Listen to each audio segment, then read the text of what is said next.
তোমরা যাবে ওইখানে? হ্যাঁ যাবো আমি। আচ্ছা ও যাবে, তুমি যাবে ভাই? আমি স্নান করিনি। আচ্ছা ও স্নান। আজ আমরা চলে আসলাম ত্রিপুরা রাজ্যের নর্থ ডিস্ট্রিক্টের অনুকুটিতে। আজকের এই ভিডিওতে অনুকুটিতে কি কি রয়েছে তার সম্পূর্ণ আমি আপনাদের সাথে শেয়ার করার চেষ্টা করব। হ্যালো এভরিওয়ান, আসসালামু আলাইকুম, নমস্কার। সবাই কেমন আছেন? আশা করতেছি সবাই ভালো আছেন। আলহামদুলিল্লাহ আমরা যথেষ্ট পরিমাণে ভালো আছি। আর আমরা কিন্তু ফাইনালি গাইজ সেই আকর্ষণীয় জায়গাটাতে চলে আসছি। দেখতে পাচ্ছেন আমরা একদম গেটের পাশাপাশি চলে এসেছি। এবার গাইজ ভিতরে যাওয়ার আগে ওইখানে আপনার নাম লিখে এন্ট্রি দিতে হবে। ওইখানে এন্ট্রি করতে জাস্ট আপনার নাম, ঠিকানা, ফোন নাম্বার দিয়ে দিবেন। এছাড়া আপনার কোনো টাকা পয়সা দিতে হবে না। তো ওইখানে গাইজ আমাদের এন্ট্রি হয়ে গেছে। এবার চলে যাইতেছি ভিতরে। রাহুল গেছে জল আনতে আসলে। এবার ফাইনালি গাইজ আপনারা দেখতে পারতেছেন আমরা ভিতরে প্রবেশ করে নিলাম। আমি আর সানি ভাই সামনে হাঁটতেছি, রাহুল আমাদের পিছনে আসতেছে। এবার আমি আর সানি ভাই ওইখানে দাঁড়িয়ে ভালোভাবে জায়গাটা দেখতেছি। আজ থেকে প্রায় 6 বছর আগে ওইখানে এসেছিলাম। আর তখনকার সময় আসলে এতটা সুন্দর ছিল না, এখন অনেক বেশি সুন্দর করা হয়েছে। আর আগেরকার সময় আসলে ওইখানে কোনো সিকিউরিটি ছিল না, এখন কিন্তু এখানে অনেকগুলো সিকিউরিটি রাখা হয়েছে। আর আমার মনে হয় সিকিউরিটি আছে বিধায় জায়গাটা অনেক সুন্দর। যদি সিকিউরিটি না থাকতো তাহলে জায়গাটা এত বেশি সুন্দর থাকতো না, মানুষ অনেক বেশি নোংরা করে ফেলতো। আর এবার দেখতেছেন আমি আর সানি ভাই নিচে যাইতেছি। আসলে নিচে যাওয়ার রাস্তা রয়েছে দুইটি, একটি রয়েছে ডান দিকে আর একটি রয়েছে বাম দিকে। ফার্স্ট টাইম আমরা বাম দিকে রাস্তাটায় নিচে যাইতেছি। অ্যাকচুয়ালি গাইজ আজকে আমরা চলে আসলাম অনুকুটি, ওইটা তো আগেই বলেছি। আর এখানে এসে খুব বেশি মজা লাগতেছে, কারণ জায়গাটা অনেক বেশি ঠান্ডা একটি জায়গা। এটা কিন্তু আসলে খুব বড় একটি পাহাড়, আমাদের চতুর্দিকে পাহাড়। ওইদিকে রাহুল ভাই একটু দেখাও, আমাদের ক্যামেরা আজকে রাহুল ভাই করতেছে। তো আপনারা দেখতে পারতেছেন আসলে জায়গাটা খুব বেশি সুন্দর। আর এখানে আজকে অনেক মানুষ আসছে, তার কারণ হচ্ছে আজকে রবিবার, আর রবিবার হিসাবে অনেক মানুষই এখানে আজকে হয়েছে আর কি। আর অ্যাকচুয়ালি গাইজ ওইখান থেকে ভালোভাবে ওই জায়গাটা দেখা যাইতেছে না। তো চলেন একটু উপর দিকে গিয়ে আপনাদেরকে একটু ভালোভাবে দেখানোর চেষ্টা করি। তো এবার দেখতেছেন আমি আর সানি ভাই ওই দিকে যাইতেছি। ওই দিক থেকে আসলে উপর সাইডটা একটু ভালোভাবে দেখা যাবে। দেখো ভাই কত সুন্দর জায়গা আসলে। এদিকে কিন্তু পাহাড়ের দিকে আসলে অনেক সুন্দর করে রাস্তা করা হয়েছে। আর ওইদিকে দেখতে পাচ্ছ আসলে ঝর্ণার জল পড়তেছে। ওইদিকে উপরে ঝর্ণার জল পড়তেছে, নিচে ওইদিকে অনেক মানুষজন আসলে ওইখানে স্নান করতেছে। আর ওইদিকে নিচেও কিন্তু আসলে অনেক মানুষজন এখানে ঘোরাঘুরি করতেছে, দেখতেছে আমাদের মতো। আর ওই উপর দিকে আসলে ওইখানে একটা মন্দির রয়েছে, আমি হয়তো এর আগেও বলেছি। ওই মন্দিরের উপরে আমরা যাব, ওইখানে গিয়ে আপনাদেরকে দেখানোর চেষ্টা করবো আসলে। আর এইদিকে যাইতে হইলে কিন্তু ভাই আসলে অনেক কষ্ট করতে হবে, কারণ ওইটা কিন্তু অনেক উপরে। আমি একবার অনেক আগে একবার উঠেছিলাম, আজকে থেকে 4-5 বছর আগে আমার মনে হয়, আর একটু বেশি হইতে পারে, 6-7 বছর আগে হবে। তো ওইখানে উপরে গিয়েছিলাম মেলার সময়, আমার অনেক কষ্ট হয়েছিল ভাই উপরে ওঠার সময়, অনেকটা উপরে না, সেজন্য কষ্ট হবে। তো যাই হোক আজকে আপনাদেরকে দেখানোর জন্য কষ্ট হলেও কিন্তু মানে আমরা আজকে উপরে যাব, আপনাদেরকে দেখাবো। ঠিক আছে, সাথে থাকবেন, ভিডিওটা সম্পূর্ণ দেখবেন, তাহলে কিন্তু সমস্ত কিছু আজকে অনুভূতিতে কি কি রয়েছে এবং মানুষ এখানে এসে কি কি করে, কোথায় কোথায় কি কোন জিনিস দেখে, আসলে সব কিছু আজকের এই ভিডিওর মাধ্যমে আপনারা দেখতে পারবেন। ঠিক আছে, তো চলেন বেশি কথা না বলে আজকে আপনাদেরকে দেখানো শুরু করে যাক, চলেন। এবার আমরা চলে আসলাম ওই দিকে। অ্যাকচুয়ালি ভাই এখানে আসছি মাত্র 5 মিনিট হয়েছে, আমার মনে হয় একটু বেশি হইতে পারে, 10 মিনিটের মতো হয়েছে। বলতেছি আপনাদেরকে সমস্ত কিছু দেখাবো, কিন্তু 5 মিনিটের মধ্যে অনেক ক্লান্ত হয়ে গেছি। কি দেখাবো আসলে কিছু বুঝতে পারতেছি না। কি মনে হইতেছে জানি ভাই, সব কিছু ঘুরতে পারবা? আর ওইদিকে দেখতেছো অনেকগুলো মূর্তি রয়েছে এখানে। আসলে ওইটা আমি জানি না ওইটা বানানো হয়েছে নাকি মানে ওই আগে থেকেই ওইভাবেই ছিল, ওইটা আসলে বলতে পারবো না। তো আপনারা যারা দেখতেছেন একটু কমেন্ট করে বলবেন তো, ওইটা কি বানানো হয়েছে নাকি এমনিতেই ওইটা ওইভাবেই ছিল আগে থেকেই। তো মূর্তিগুলো আপনাদের কাছে দেখে কি মনে হইতেছে, ওইটা কি আগে থেকে ওইভাবে ছিল নাকি ওইটাকে বানানো হয়েছে? যাদের জানা আছে অবশ্যই আমাদেরকে কমেন্ট করে জানাবেন। আর এবার দেখতেছেন আমরা আরো কিছুটা নিচে চলে এসেছি। ওইখানে আসার পর দেখতে পাচ্ছি ওইখান থেকে কিছু মানুষ উপরে উঠতেছে। ওরা কিন্তু অনেক বেশি ক্লান্ত, মানে উঠতে পারতেছে না, অনেক কষ্ট করে উঠতেছে। দেখতেছেন ওইখানে একজন দাঁড়িয়ে গেছে। ওই মানুষগুলোকে দেখে ভাবতেছি আমরা কি সমস্ত জায়গা ঘুরতে পারবো, দেখা যাক। হ্যাঁ গাইস, আমরা চলে এলাম নিচে যাওয়ার পরে এখানে শিবের পূজা চলে। এখানে আবার ঝর্ণার জল নেমে আসছে। আর আমাদের আরমান ভাই আর রাহুল ভাই এখানে আছে, এখানে অন্ধকার হয়ে গেছে, ওরা ওখানে আছে। আর আমাদের শিব বাবার এখানে পূজা চলছে। আর এই মুহূর্তে আসলে যাবো আমরা ওই উপর দিকে ভাই, ওইদিকে একটু দেখাও। ওইদিকে কিভাবে যাবো আসলে অনেকটা ভয় হইতেছে ভাই, কারণ আমাদের থেকে অনেক বডি জডি যাদের আছে ওরাও কিন্তু এখানে গিয়ে আসলে ওইখানে ওদের সাথে দেখা হয়েছিল, অনেক ক্লান্ত হয়ে গেছে, মানে বোঝা যাইতেছে যে আর উপরে উঠতে পারবে না এমন অবস্থা। তো যাই হোক এই মুহূর্তে আমরা যাবো, দেখা যাক, আপনাদেরকে দেখানোর জন্য যাইতে হবে, চলেন যাওয়া যাক। দেখো ভাই আরমান ভাই উপরে চলে যাচ্ছে, আজকে ওর কি হবে কিছু বোঝা যাচ্ছে না। যাচ্ছে তো উপরে যাচ্ছে, দেখা যাক ওর নিচে আসবে কি, আমার তো ডাউট হইতাছে। আরমান ভাই ও তখন উঠিয়ে তুমি দেখি কা হেরানোই গেলাই।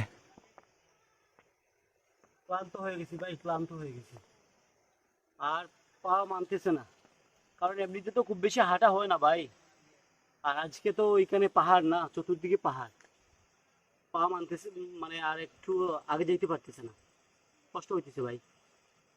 চলো আর কি করবে, যাওয়া তো লাগবে। ওইটাই,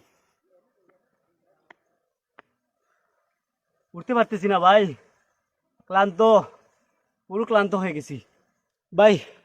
আমি তো মোটামুটি কষ্ট করে উপরে উঠে গেছি, সানি ভাইয়ের অবস্থা দেখেন, ওরে বাবা এত কষ্ট রে ভাই, কি বলবো, মারাত্মক।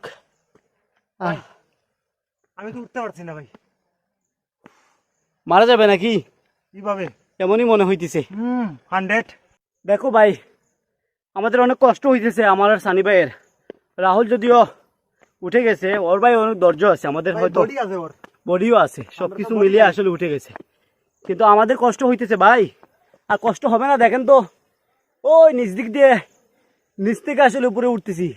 যারা আপনারা উনিকুটিতে আসছেন তারা হয়তো জানেন আসলে কতটুকু উপরে আসলে নিচ থেকে, আর যারা আসেন না তারা এই ভিডিও দেখে অবশ্যই বুঝতে পারবেন। তো ফাইনালি গাইজ আপনারা দেখতে পারতেছো, চলে আসলাম আমরা একদমই উপরে। আর যদিও ওই ক্যামেরা দিয়ে আসলে ভালো করে দেখা যাইতেছে না, পরে দেখাবো আপনাদেরকে। দেখেন এটা হচ্ছে আসলে সবার উপরে, ঊনকোটির সবার উপরে এই হলো ওদের একটা মন্দির। আর ওই পাশে আছে একটা বড় বটগাছ রয়েছে, বটগাছের নিচে আর কি ওদের মূর্তি রয়েছে, তাই না ভাই? তো এখানে তোমরা যাবে ওইখানে? যাবো আমি। আচ্ছা, ও যাবে, তুমি যাবে ভাই? আমি স্নান করিনি। আচ্ছা, ও স্নান ভাই স্নান স্নান না করে বলেনি এখানে স্নান না করে চলে আসছে আমাদের সাথে ওই জায়গাতে, দেখেন কি অসভ্য। আর রাহুলকে আপনারা দেখতেছেন ওইদিকে গিয়ে কি জানি কি করে আসছে ভাই, আমি হয়তো জানি না নাম, ওইটাকে কি বলে জানি ভাই, তোমার জানা আছে? ঠাকুরটা ভক্তি দিল, হাতের মধ্যে কি লাগাইছে? দাগা, আশীর্বাদ, কপালের মধ্যে কি দিল? তিলক। আচ্ছা, কপালের মধ্যে তিলক দিল, হাতের মধ্যে কি? আশীর্বাদ। ওইটাকে আশীর্বাদ বলে নাকি? ইয়েস। আচ্ছা, আশীর্বাদ লাগাইছে, সবকিছু ও কমপ্লিট করে আসছে। আর সানি ভাই স্নান করে নাই, যেহেতু স্নান করে নাই ও ওইখানে যাইতে পারবে না আর কি, ওইটাই হচ্ছে সমস্যা, ওইটাই না? হ্যাঁ হ্যাঁ ওইটাই। আর এবার আপনারা দেখতেছেন রাহুল ওইখানে ভিতরে চলে গেছে প্রণাম করার জন্য। তো ওইখানে ওর কাজ শেষ করে আসার পর ওর সাথে কথা হবে। देखो यार, उसका माथा में कपाल में दे दिया है, क्या बोलते हैं उसको भाई, थोड़ा सा पहले क्या बोला? तिलक दे दिया है, उसका हाथ में देखो, তো হাতের মধ্যেও দাগা, আশীর্বাদ বলে যদিও। তো ওই সবকিছু কমপ্লিট করে আসছে। তোমার কাছে কেমন লাগতেছে ভাই ওইখানে এসে এই সবকিছু করলা, তোমার ভগবানকে কি বলে ওইটাকে, প্রণাম করলা, সবকিছু মিলিয়ে কেমন লাগতেছে এখানে এসে? অনেক ভালো লাগছে। আর এখানে যা পরিশ্রম হয়েছে মানে উঠার সময় সবকিছু এখানে মানে মানে পরিশ্রমের ফল পাই গেছি আমি। আচ্ছা আচ্ছা, তোমার কাছে ভালো লাগছে। তবে তোমার সাথে কিন্তু ওই তোমার একটা হিন্দু ভাই, তোমার ভাই আমারও ভাই, তো ও যে এখানে এসে মানে অনেক কষ্ট করে কিন্তু এখানে আসছে, আমিও অনেক কষ্ট করে কিন্তু এখানে আসছি, ঠিক আছে? ও আসার পর যে এখানে গেল না, সজদাও দিল না, এই তিলকও দিল না, আশীর্বাদও নিল না, তো এইটা সম্পর্কে কি বলবা? এইটা সম্পর্কে বলবো ভাই, কারণ কি বলবো মানে ওকে আমি কিছু খুঁজে পাচ্ছে না। আপনারা একটু কমেন্টে বলবেন ওকে কিছু, ঠিক আছে? না শুনেন, কমসে কম ওখানে গিয়ে একটা প্রণাম করে আসতে পারে, আর কিছু দূরের থেকেও করে মানুষ, দূরে থেকে করছি ভাই, আমি কিন্তু ওটা করেছে, করছি ভাই, আমি দেখি নাই তো। আমি করছি ভাই, বললো না তো। আমি করছি ভাই। মিথ্যা বলতেছে মনে হয়। ঠাকুরের সামনে দাঁড়িয়ে খেয়েও মিথ্যা কথা বলে। কিন্তু ঠাকুর বাড়ি আমি দিয়েছি, কোথায় দিলে? আমি দিয়েছি। তুমি যখন ভিতরে এখানে দাগা, এখন দিয়া যা, আমি ভিতরে যাবো না। না দূরের থেকে দিয়ে যা, যা। দেখো গাইস ওটা কি কোনো ইয়ে হইলো? ভগবানকে কোনো শ্রদ্ধা করলে প্রণাম খামনে করো। প্রণাম কি ওখানে যাও না, সামনে গিয়ে একটু সুন্দর করে পাওয়ার দেখো গাইস, পাওয়ার জুতা পর্যন্ত খুলে না ও প্রণাম করছে। মানে হিন্দু সমাজের মানে ভগবান কিংবা আল্লাহ যেই হোক না কেন, যদি তার সামনে তুমি দাঁড়াও কিংবা তাকে যদি কিছু জানাইতে হয় তো মন দিলে মন স্থির করে জানাতে, স্থির করে ভালোভাবে জানাইতে হবে ভাই, এই ধরনের করলে হবে না। হাত জুড়াত করছে, বাস হয়ে গেছে, একটু ভালোভাবে করো ভাই। এরকম না, মনটা স্থির করে ওখানে যাইতে হবে। স্থির আছিও লাম্পা হইয়া গাইস, না এরকম হবে না তো, হবে লাম্পা হয়ে যেতে হবে গাইস। দেখো শরম পায় নিছে এটার লাগি, মানে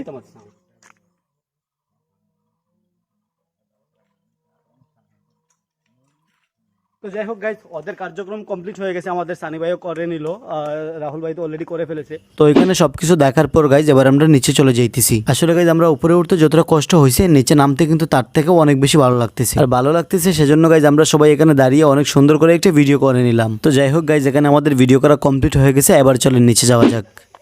একটা ঘটনা বলি, আজকে আমরা যখন ওই জায়গাতে এসেছিলাম, তো ওইখানে দুইটা ছেলে ছিল, আসলে উপরে ছিল আর কি। তো রাহুলকে ডাক দিয়ে বলতেছে, ভাই তুমি যদি এক দৌড় দিয়ে যদি উপরে চলে আসতে পারো তাহলে তোমাকে 500 মানে 500 টাকা দিব। আর তার সাইডে আরেকজন ছিল, ও বলেছিল 100 টাকা দিবে।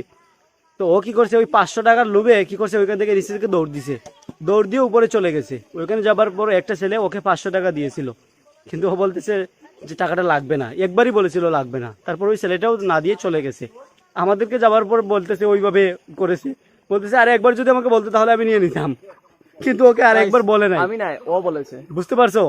তো আজকে ওদের কথা শুনে আসলে ও অনেক কষ্ট করছে, তবে ওর কোনো লাভ হয় নাই, টাকা টুকা কোনো কিছুই পায় নাই। কি জানি ভাই, এমন হয়েছে না ওর সাথে?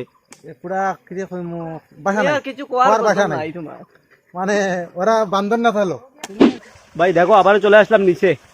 ওই জায়গাটা দেখলে শুধু দেখার ইচ্ছা করতেছে। দেখো অনেক সুন্দর ভাই, ভিউটা খুবই সুন্দর। क्या यार, बहुत ठंडी है उधर। कैसा लग रहा है उधर आके? बहुत अच्छा आजादी लग मिल रहा रहा है, है, इसलिए आजादी। पोज दे रहा है। नीचे आ गया है यार, अभी हमारा जान जगह में आ गया है, ठीक है? मतलब জানটা একদম উড়ে গেছিল ভাই, অনেক কষ্ট হয়েছে উপরে যাইতে আর নিচে আসতে। আসতে যদিও খুব বেশি কষ্ট হয় নাই, তবে যাইতে অনেক বেশি কষ্ট হয়েছে। এবার গাইজ এখান থেকে আসলে উপর থেকে ক্যামেরা দিয়ে একটি ভিডিও করে নিলাম, অনেক বেশি সুন্দর লাগতেছে। বলেন তো আপনারা কেমন লাগতেছিল আমাদেরকে ওইখানে? আপনাদের কাছে যদি ভালো নাও লাগে তাও কিন্তু ভালো বলবেন প্লিজ। এবার গাইজ ভিডিও করা কমপ্লিট করে চলে আসলাম হাত মুখ ওয়াশ করার জন্য ঝর্ণার জলে। আর অ্যাকচুয়ালি গাইজ ওইখানে যখন মেলা হয় তখন কিন্তু আসলে ওই ঝর্ণার জলে অনেক মানুষ স্নান করে। তো যাই হোক গাইজ, এখানে আমরা মোটামুটি হাত মুখ ওয়াশ করে নিলাম, অনেক বেশি মজা লাগতেছে কারণ এই জলটা কিন্তু অনেক বেশি ঠান্ডা। তো যাই হোক গাইজ, এবার চলেন উপরে যাওয়া যাক। আর অ্যাকচুয়ালি গাইজ আজকে আমি বলেছিলাম আপনাদের সাথে সমস্ত কিছু শেয়ার করব, কিন্তু এই অল্প সময়ের মধ্যে সবকিছু আপনাদের সাথে শেয়ার করতে পারলাম না। তো দেখো ভাই, আজকে আমরা এখানে আসার পর মোটামুটি সব জায়গায় ঘুরলাম, ঠিক আছে? কিন্তু ফার্স্ট টাইম গেট থেকে ঢুকেই কিন্তু ওই জায়গাটা আছে, এখানে কিন্তু একটা মন্দির রয়েছে উপরে, আপনারা দেখতে পাচ্ছেন। ওইখানে কিন্তু আমরা আর যাওয়া হয় নাই, ওইখানে অন্য সময় গিয়েছিলাম, আজকে আর যাওয়া হয় নাই। আর এই মুহূর্তে আর যাবো না, কারণ লেট হয়ে গেছে ভাই, বাসায় যাইতে হবে, অনেকটা কাজ আছে, ঠিক আছে? তো যাই হোক গাইজ, আজকের এই ভিডিওটা এতটুকুই ছিল। ভিডিওটি ভালো লাগলে সবার সাথে শেয়ার করে দিবেন, পেজে নতুন হলে ফলো করে দিন। আজকের মতো বিদায় নিতেছি, দেখা হবে খুবই তাড়াতাড়ি আপনাদের সাথে নেক্সট কোনো ব্লগের মাধ্যমে। টাটা, আল্লাহ হাফিজ।